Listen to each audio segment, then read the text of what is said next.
Hello hello hello, कैसे हैं आप लोग? आई होप सब अच्छे ही होंगे। और उस दिन का लेक्चर आपको पता है कि टेक्निकल प्रॉब्लम की वजह से पूरा अपलोड नहीं हो पाया था।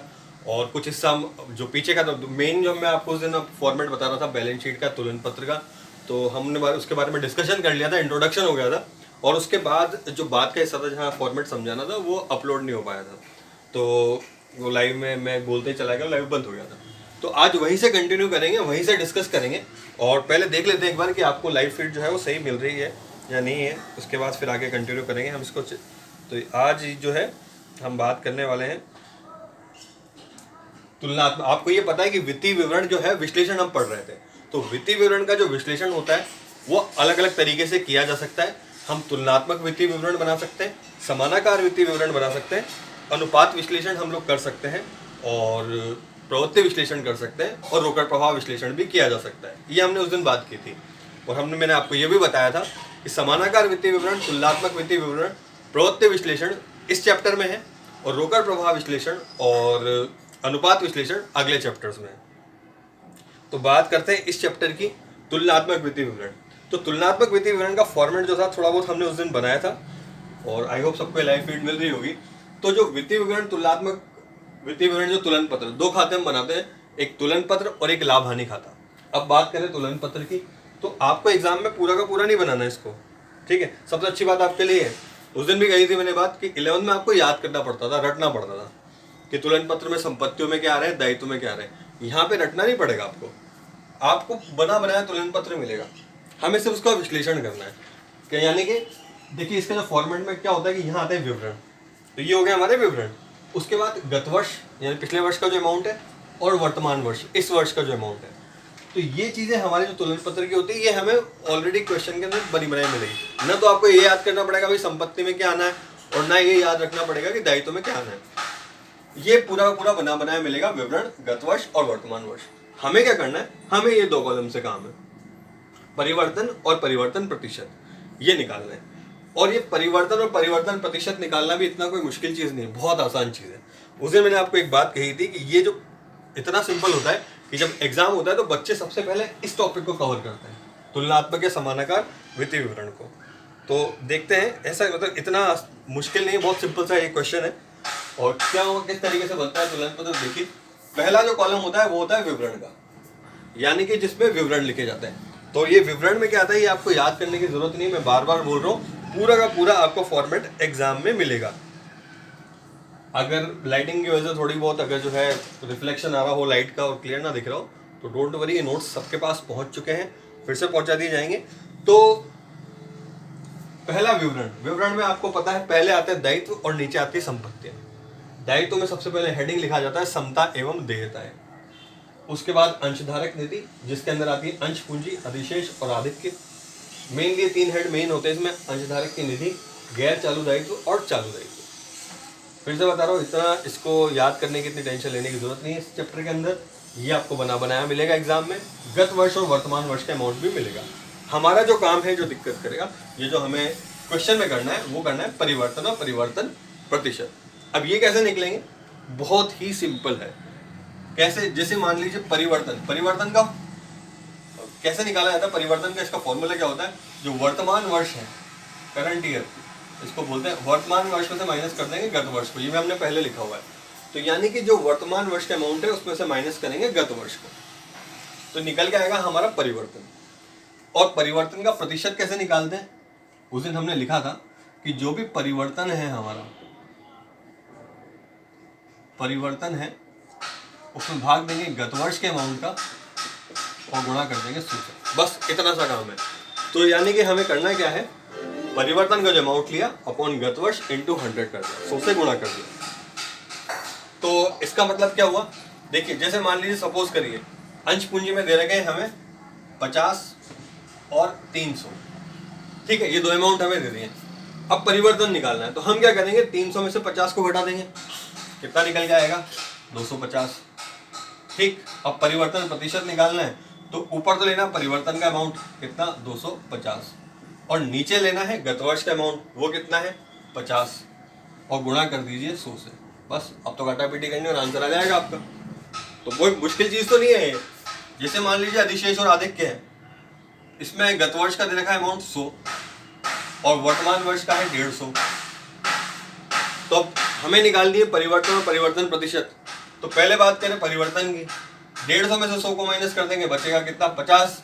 अब परिवर्तन प्रतिशत बहुत सिंपल चीज है, परिवर्तन कितना है 50 और नीचे गत वर्ष के अमाउंट आ जाएगा कितना 100, गुणा कर देंगे किससे 100 से। बस इसी तरीके से सबका निकालना है। जैसे मान लीजिए टोटल है यहाँ पर, ये योग है, ये यहाँ पर 200 है और ये 500 है। पहले तो हमें निकालना है परिवर्तन। परिवर्तन कितना है 500 में से 200 गए, बचे कितने 300।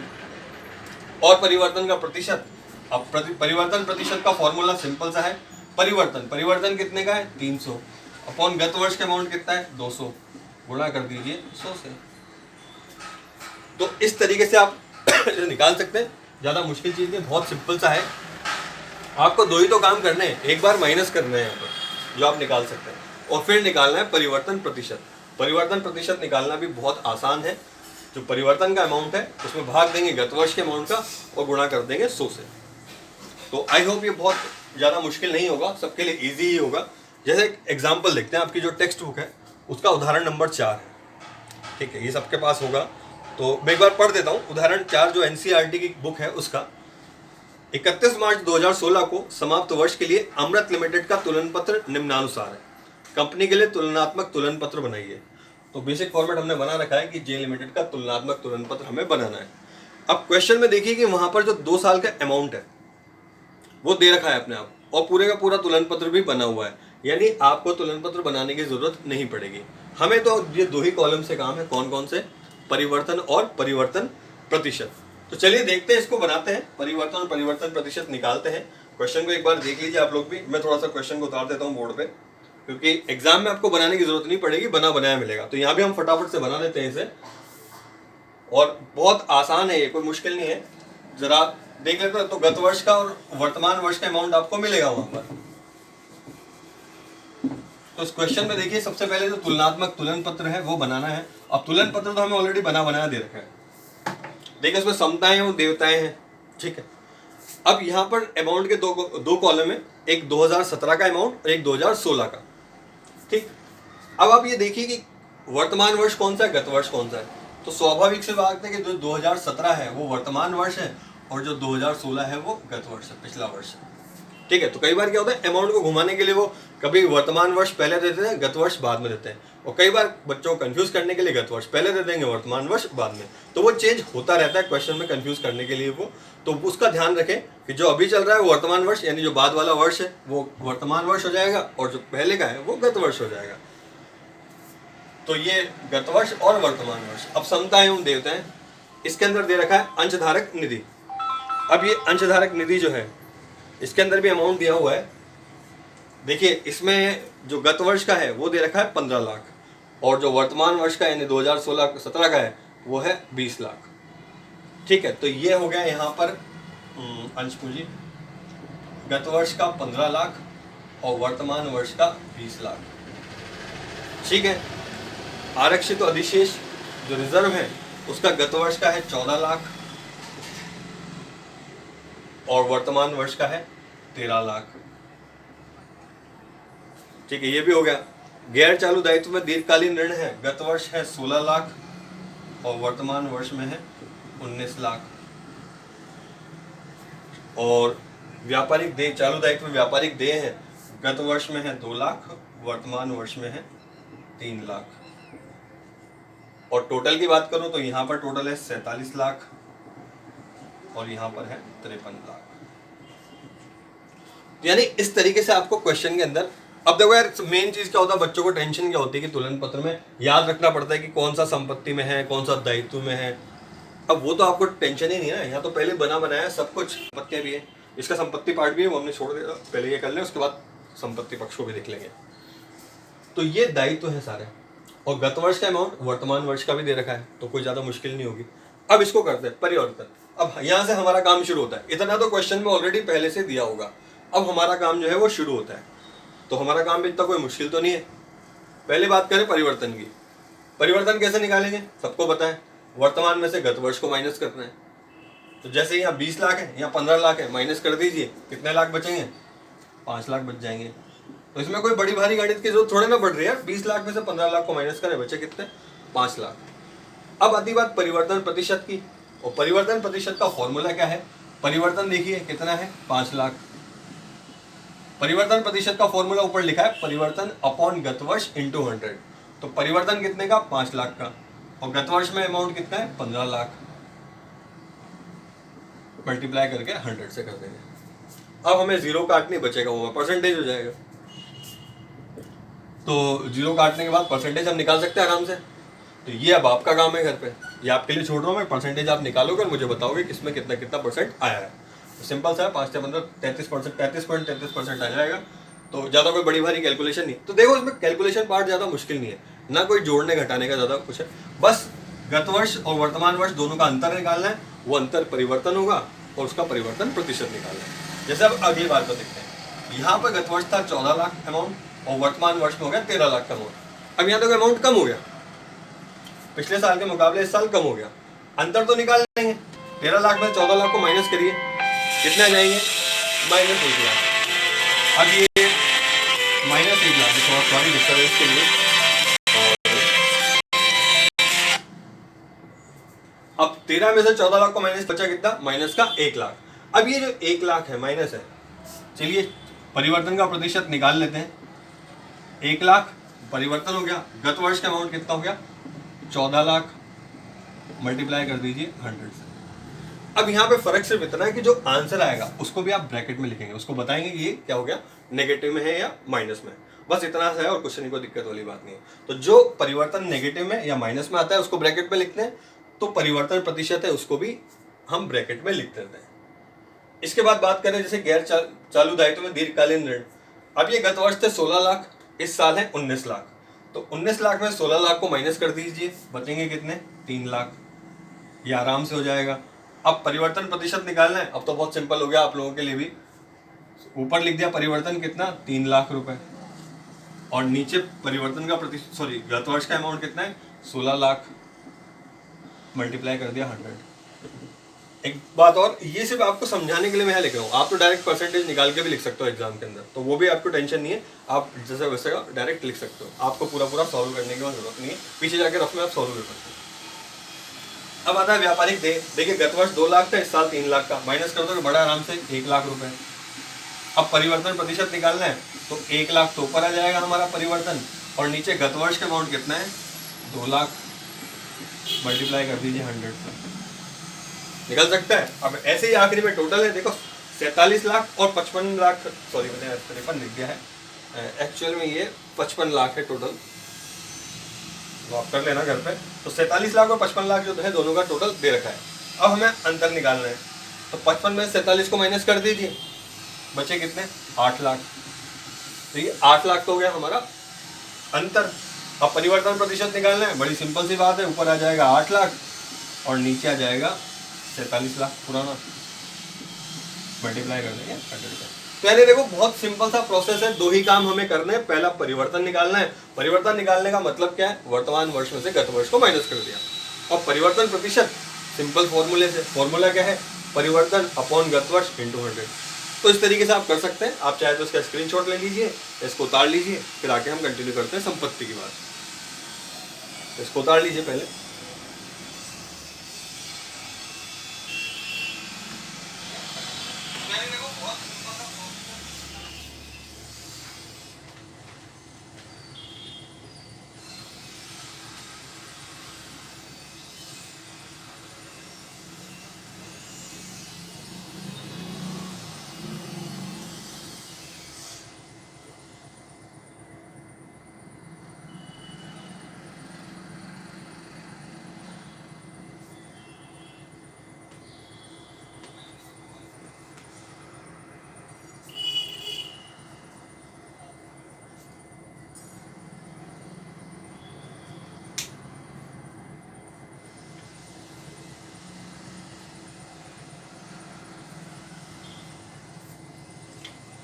तो आई होप ये कर लेंगे आप लोग। संपत्ति वाला, सॉरी दायित्व वाला हिस्सा, इसी के बाद इसी के ठीक नीचे हमारा परिसंपत्ति या संपत्तियों का जो पोर्शन है वो चालू होता है। तो अगर संपत्ति वाला पोर्शन हम करते हैं, तो अब आपको तो देखो बना बनाया क्वेश्चन मिलेगा, मुझे तो यहाँ उतारना पड़ेगा, लिखना पड़ेगा क्वेश्चन। तो मैं फटाफट से पहले वो क्वेश्चन लिख देता हूँ, उसके बाद फिर करते हैं इसको सॉल्व। और सॉल्व करना ज़्यादा मुश्किल नहीं है, ह्यूमिडिटी ज़्यादा हो रही है इसलिए शायद ये बोर्ड पे निशान भी बन गया है, कोई बात नहीं। अभी तो इसको फटाफट से कंप्लीट कर देते हैं। अब ये देखिए दूसरा हिस्सा जो हमारा है उसी के योग के नीचे, वो है परिसंपत्ति। परिसंपत्तियां जो हमारी प्रॉपर्टीज होती है। अब परिसंपत्तियों के अंदर देखिए आपको तो क्वेश्चन में सब कुछ बना बनाया मिलेगा, यानी कि यहाँ ऑलरेडी सबसे पहले दे रखा होगा गैर चालू संपत्तियां। मैं लिख देता हूँ यहाँ पे गैर चालू संपत्तियां। अब गैर चालू संपत्ति में क्या दे रखा है क्वेश्चन के अंदर? स्थायी संपत्तियां। स्थायी संपत्तियां। अब इन स्थायी संपत्तियों के अंदर भी क्या है? पहली है मूर्त संपत्ति और अमूर्त संपत्ति। अब किसको क्या लिखना है इतना आपको डिटेल, मतलब इतना लोड लेने की जरूरत नहीं है, आपको सब बना बनाया मिल रहा है क्वेश्चन के अंदर। अब बात करें मूर्त संपत्ति की, तो जो मूर्त संपत्तियां हैं वो दे रखी है 20 लाख और 15 लाख। तो गत वर्ष की है 15 लाख और वर्तमान वर्ष की है 20 लाख। ऐसे ही बात करें अमूर्त संपत्ति की, तो गत वर्ष की है 16 लाख और इस वर्ष की है 19 लाख। और ऐसे ही बात करें उसी के नीचे दे रखी चालू संपत्तियां। ठीक, तो चालू संपत्तियां जो है, चालू संपत्तियों में हमें दे रखी है दो संपत्तियां, रहतिया और रोकड़। रहतिया जिसे स्टॉक भी कहा जाता है, स्कंद भी कहा जाता है, इन्वेंटरी भी कहा जाता है। तो रहतिया हो गया और दूसरा हमारा रोकड़। रोकड़ है रोकड़ तुल्य, कैश जिसे बोला जाता है, नगद। अब रहतिया की बात करें तो गत वर्ष का था वो 13 लाख और एक मिनट देख लेते हैं। तो गत वर्ष का 13 नहीं 14 लाख था गत वर्ष का, वर्तमान वर्ष का है 13 लाख। तो ये तो गत वर्ष का हो गया 14 लाख और वर्तमान वर्ष का हो गया 13 लाख। और रोकड़ की बात करें तो गत वर्ष की थी 2 लाख और वर्तमान वर्ष की है 3 लाख। ठीक, तो ये हमें टोटल, ये हमें दोनों चीजें, संपत्ति की सारी चीजें हमें दे रखी है। तो यानी कि देखो जैसे दायित्व बने हुए वैसे संपत्ति के बारे में हमें सब कुछ दे रखा है, किस तरीके से बनेगा ये। और यहाँ तक क्वेश्चन हमें ऑलरेडी, क्वेश्चन के अंदर सब कुछ रहता है। हमारा काम तो यहाँ से शुरू होगा, परिवर्तन और परिवर्तन प्रतिशत। चलिए इसकी बात भी कर लेते हैं। अब तो सबको पता है कि बहुत सिंपल सा टॉपिक है, बच्चे भी कर सकते हैं आराम से। आप भी बच्चे ही हो ऐसे, और आप भी कर सकते हो आराम से। गत वर्ष, वर्तमान वर्ष का अमाउंट है 20 लाख, गत वर्ष का है 15 लाख। आप अंतर निकालेंगे, अंतर कितना आएगा? 5 लाख। ये लो साहब 5 लाख का अंतर हो गया हमारा। अब 5 लाख का अंतर हो गया, परिवर्तन प्रतिशत वो निकालना बड़ा आसान है। परिवर्तन कितना है? 5 लाख का। और नीचे आ जाएगा गत वर्ष का अमाउंट कितना है? 15 लाख का। मल्टीप्लाई कर दीजिए 100 से, आ जाएगा आराम से, कोई दिक्कत नहीं, बिल्कुल ठीक है। अब बात करें अमूर्त संपत्ति की, वर्तमान वर्ष का है 19 लाख और गत वर्ष का था 16 लाख।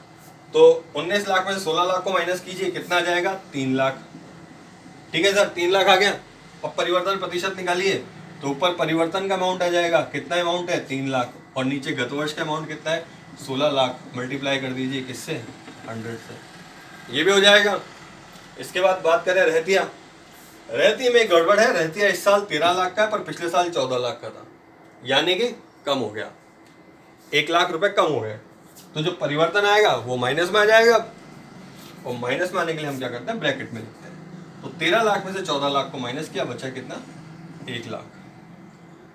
अब इसे परिवर्तन प्रतिशत निकालना है तो कोई दिक्कत नहीं है। यहाँ पर 1 लाख परिवर्तन के, गत वर्ष के 14 लाख, मल्टीप्लाई बाय 100 कर देंगे। आंसर घर पे निकालेंगे, पर जो आंसर लिखोगे उसको किस में लिखोगे?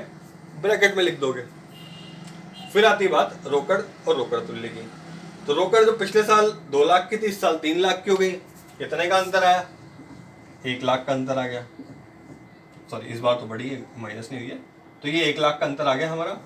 अब परिवर्तन प्रतिशत निकालना है, ऊपर हम लिख देंगे 1 लाख, नीचे गत वर्ष का अमाउंट 2 लाख, मल्टीप्लाई कर देंगे 100 से। और नीचे आती बात योग की। देखो योग में दोबारा निकालने की जरूरत नहीं है। गत वर्ष का था 47 लाख और इसका था 55 लाख। अंतर जो निकाला हमने 8 लाख। अब परसेंटेज, तो परसेंटेज दोबारा निकालने की जरूरत नहीं पड़ेगी आपको। जो दायित्व का है वही यहाँ लिख लेना, क्योंकि आपको पता है जो दायित्व है वही संपत्ति, दोनों बराबर होते हैं। तो जो दायित्व का परसेंटेज निकलेगा वही संपत्ति का निकलेगा। तो देखा कुल मिला के बहुत सिंपल सी चीज है तुलनात्मक, ये तुलन पत्र बनाना। तुलना करने के लिए क्या है, आपको गत वर्ष वर्तमान वर्ष का अमाउंट दे रखा होगा ऑलरेडी। बस ये ध्यान रखना कि जो गत वर्ष का हम पहले लिखते हैं, वर्तमान वर्ष का बाद में। क्वेश्चन में कंफ्यूज करने के लिए किसी को भी पहले किसी को भी बाद में लिखा हो सकता है। तो वहां पर हो गया हमारा काम जो है ये दो चीजों को निकालना, परिवर्तन और परिवर्तन प्रतिशत। परिवर्तन निकालना बहुत आसान है, वर्तमान वर्ष में से गत वर्ष को माइनस कर दो। और परिवर्तन प्रतिशत निकालना वो भी बहुत आसान है, सिंपल सा फॉर्मूला है। फॉर्मूला क्या है, परिवर्तन, जो परिवर्तन का अमाउंट है वो यहाँ से ले लेंगे, और गत वर्ष जो सबसे पिछले वर्ष का जो अमाउंट है वो यहाँ से ले लेंगे और मल्टीप्लाई कर देंगे किससे, 100 से। तो ये क्वेश्चन हो जाएगा। तो आई होप समझ में आएगा, बहुत सिंपल सा क्वेश्चन था। और ऐसे बहुत सारे क्वेश्चन आपकी बुक में दे रखे हैं, हम लोग करेंगे आगे, आपको ग्रुप में सेंड भी कर दिए जाएंगे। तो इनको ट्राई करिएगा, बहुत सिंपल चीज़ है, इसके लिए ज़्यादा कोई मतलब हेल्प की जरूरत नहीं पड़ेगी। सबसे सिंपल टॉपिक्स में से एक है ये तुलनात्मक तुलन पत्र। तो मिलते हैं कल की क्लास में, तब तक इसको घर पर ट्राई कीजिए। क्वेश्चन मैं आपको और सेंड करूंगा, तो मिलेंगे कल।